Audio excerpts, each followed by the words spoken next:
se si ndikon bamirësia në forcimin e lidhjeve në mes të komunitetit, në mes të njerëzve, qoftë lidhjet mes njerëzve, por qoftë edhe lidhjet mes njeriut me krijuesin.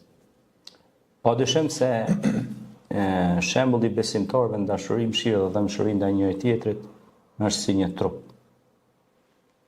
Ku një pjesë e tij dham, pjesa tjetër reagon. Kështu pra na transmeton dhe pejgamberi alayhis salatu wassalam thotë el muslim lil muslim kel bunyan. Muslimani me muslimani janë si shtyllë që e mbajnë njëri tjetrin. Nëse bie një shtyllë, bie tjetra.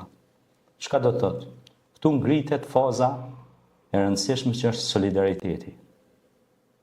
Ata ishin të gjithë për një dhe një për të gjithë dhe ata bashkëpunonin në punë të mira. Kuntum ummatul khair, thot Zoti në Kur'an. Ju jeni ummeti më i mirë, më i dobishëm, dobipërs, që bëni punë të mira dhe largonin nga të këqijat. Ata japin ditën dhe natën. Ata ishin burra fisnik, të cilët ndanin nga pasuria e tyre për ndërtimin e shkollave, urave, çesmeve, institucioneve arsimore edukative, ndanin nga mjetet e tyre për jetimet, për të smurët, për të lënët në rrugë, dhe gjithmonë ishin pranë njerëzve në nevojë.